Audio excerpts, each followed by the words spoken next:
I ask these questions because you guys are expected to start living now. And I mean, like, you're supposed to, we ask these questions of, well, what do you want in life? And one of the things that we say is we want to be happy. I wonder if I asked your parents, when you guys were little kids, when they first held you, and they said, I want X for my child, I wonder what their answer was. A lot of people, even if you ask your parents now, Mario, what do you want for me in my life? I wonder how many of our parents would say, I want you to be happy. I want you to be happy. And then we all kind of nod and go, oh, we hug each other. Your friend comes to you for advice with some very difficult situation, and we don't know what to say. And so we just kind of go, I just want you to be happy. And then we, oh, we hug it out there. The problem is that we don't know what happiness is. And if we don't know what happiness is, how do we go about getting it? You guys remember the example of the glick I talked about a while back? That if my dying words to you were, go give somebody the glick, and then I died, you wouldn't know what a glick is, and therefore you wouldn't even know how to start looking for it. And even if you knew how to start looking for it, you wouldn't know what it was if you found it. You could be holding it right in your hand and you wouldn't even know what it was. And so when we talk about these things like, we want to have a better life. Well, first off, we want to be happy. Great, what is happiness? And we might say, well, why would you ask that? You know what it is. I do. Do you? Well, then you know what I'm talking about. I don't know what you're talking about.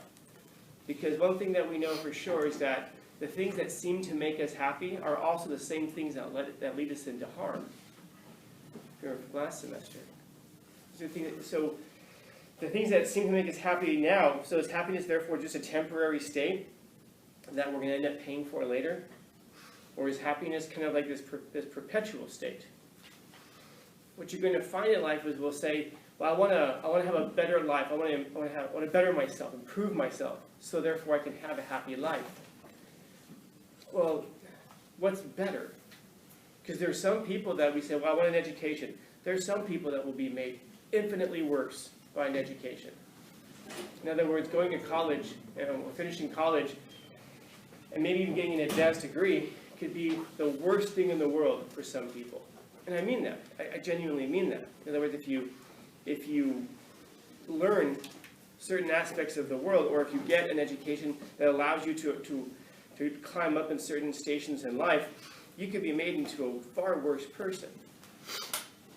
You guys ever I'm going to say it correctly, Appalachia? You know, they call them the Appalachians, but the Appalachians.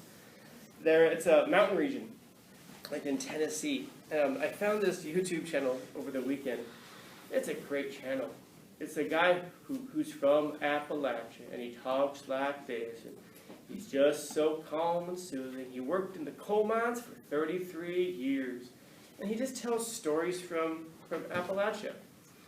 And it's a wonderful thing because he's talking about, one of his videos I saw, I don't even know how the heck I came across it. One of his videos, he's talking about being in the Appalachia during the Great Depression. And he's not that old, but his grandparents were, so they're telling him these stories about what it was like. And this really interesting thing happened. You guys know about the Great Depression, right? Like cities collapsing, and people lining up in bread lines for miles, and you really see an explosion in organized crime during that time because people are trying to make it. And he kind of just gives a brief kind of thing about that, about in the cities, of course, lots of struggles and blah blah blah. And then he talks about how, but in Appalachia, those folks didn't live in cities. They were uneducated. They were the hillbillies. They were the ones who people in the cities looked down on and talked badly about. And yet, what was the Great Depression like for them? It was nothing. Because they were living on the land that their ancestors had lived on for several generations, so they didn't have to pay any rent. They grew their own food, so they had food, they had shelter. Life for them changed almost not at all. And yet people in the city like, oh my God, those hillbillies are so stupid. Blah, blah. Not like us. We have education. We have buildings. We have subways. We have all this stuff going for us. And those idiots up there living in the hills, they may not even, I mean, some of them even commented in the video, so I dare say some people over there may not have even realized there was a Great Depression. Yeah, he could have passed completely unnoticed.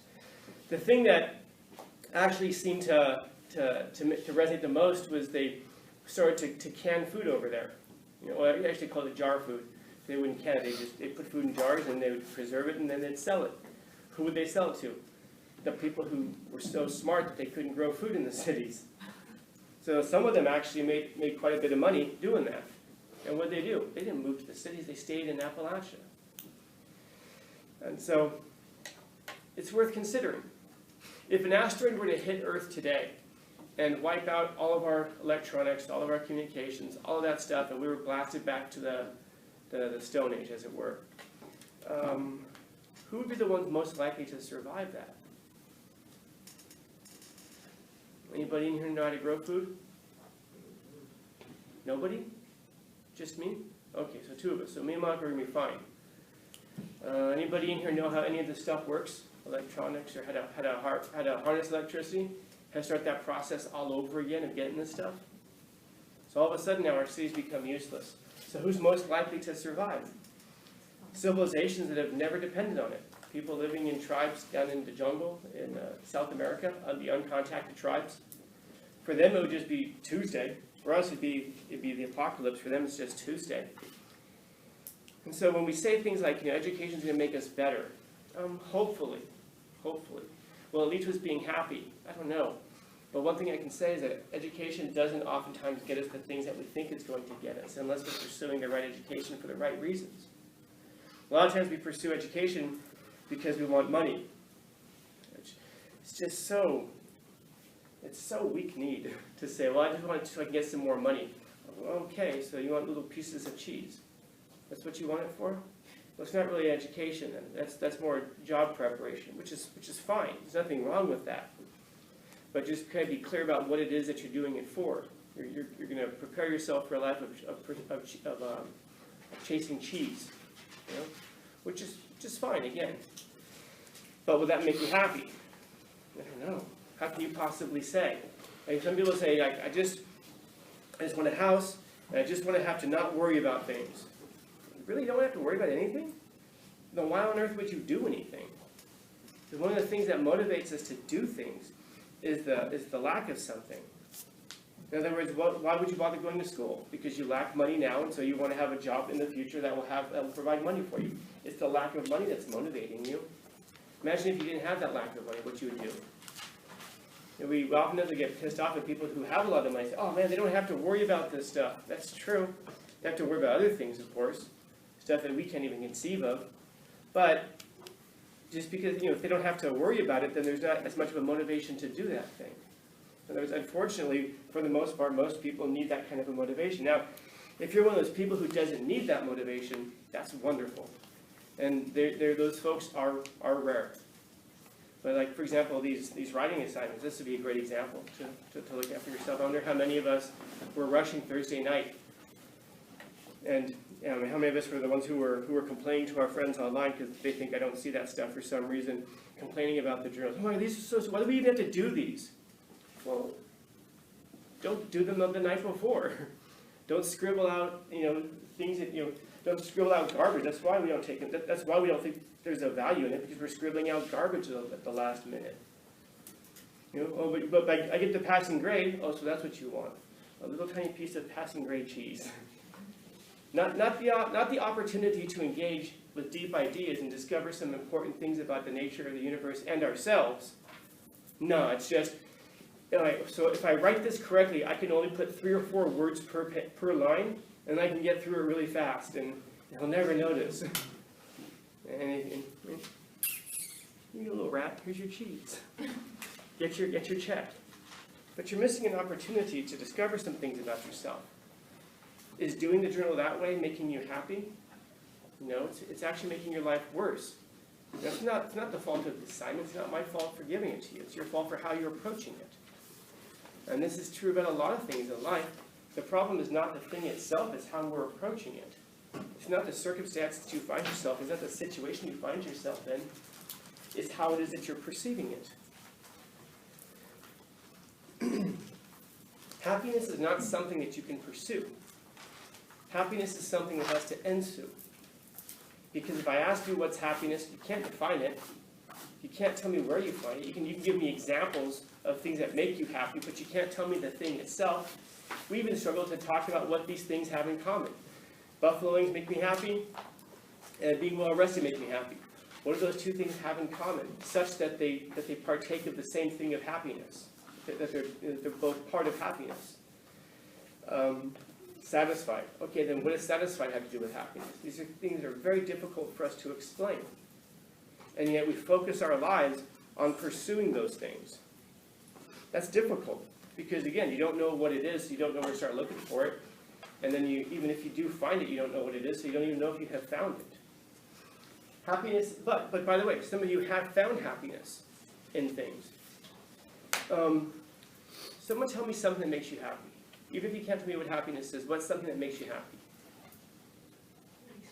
What's that? Pet. Your pet. Did you sit there one day and go, I want to be happy. I'm going to go get a pet. Bring the pet in? No. You just experienced the pet, and all of a sudden you realize, this pet makes me happy. And if you guys have that, that's a meme, right? But if you have that dad who didn't want the dog, he's like, no dog or no cat, no. And then you fast forward a few weeks and the dog or the cat is the dad's best friend. That's because happiness is not something that you can pursue. The dad didn't sit there and go, what will make me happy? Instead, the dad just did something, and it turns out it ensued. It came from what you were doing. It made you happy. You didn't plan it that way. This is true about a lot of things in life. Laugh, but mean it. Why can't you do it? Why can't you do it? You have to have a reason to laugh, especially to laugh for real. You can't just command a person to laugh. You can't just command a person to be happy. You have to have a reason for it. This is one of those things about having a friend who's down or depressed or whatever. You can't just go to them and go, hey, come on, stop feeling the way you feel. Be happy. You know what you should do? You should be happy. You can't just command a person to be happy. You can't even command yourself to be happy. You have to have a reason to be happy. Happiness has to come from what you're doing. It has to, and largely it's going to have to do with your perspectives. This is what's so damaging about depression. Depression, it skews your perspectives. It scrambles your perspectives on things, such that it becomes difficult to see things in such a way that they make you happy. That's challenging, man. So happiness is the absence of striving for happiness. Because if you're striving for happiness, that tells you that you're anxious. And if you're anxious and you're trying really, really hard to get something, it's hard to be happy that way. Especially since happiness has to come from what you're doing, not pursuing it specifically. If that makes sense. Questions, comments, concerns, complaints, criticisms, critiques?